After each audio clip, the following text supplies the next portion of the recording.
and you're taking a pot shot and killing the person. So I mean, these kind of really horrible stories, again, we heard during Operation Green Hunt. And while Operation Green Hunt was happening in the Dantewada area, there was Operation Hakka happening in Abujamar. So in this entire case again, from 9, 10, these operations happened. Again, there was some kind of a lull, and since last 2-3 years, but now more acutely, I mean since 2005, 15, 14, 15, we have all been witness to it, about the very high increase now in encounter killings. My other colleagues will point out about how now in a few months we have more than 56 encounters. The number of hundreds of people in the last 6 months of 2015, 600 or 700 people arrested. Lately now, this indirect means of fake surrenders and so on. So and all these new formations, and through them the pressure that is being put on activists.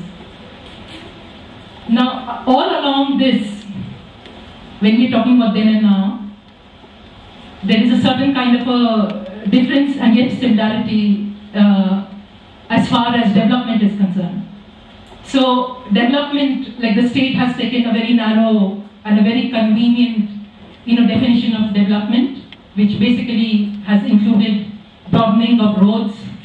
So Dantewada today looks quite a hideous sight to me, perhaps to others who have known to Dantewada. In a sense, hideous in the sense, I mean, it's looking like any other really big kind of a city. I mean, it's not big in dimension, but it's small, but you have this really large, like, very wide kind of roads.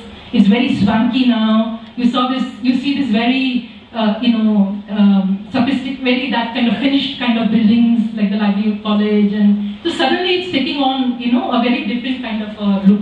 So development is now so it's narrowly being seen as these kind of big roads. And again, I mean, I wonder why they need a road with a 4-way. I mean, so there's some kind of a future strategy, something in mind. But Dantewada is looking like that. Bijapur is, all these district headquarters are now beginning to look like that. So besides that, certainly some efforts in education, some effort in health, all that has been done, and we have to acknowledge that something like that has been done. But what has not been done, and there is a similarity in it, a glaring similarity in the last 10 years, is what is the other end of the story, what we talk about the loot and the plunder that is going on, of Adivasi resources.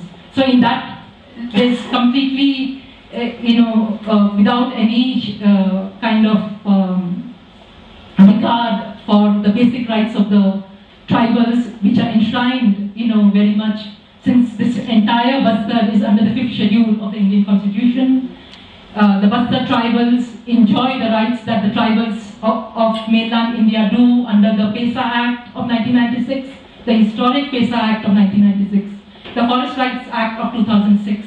Now all these, are, I mean, other activists, I mean, there's a lot of information now about how, there's complete disregard for all these very salient, acts that were given to empower the tribal people, to enhance their self-governance, and to, for them, in order to guard themselves against the non-tribals,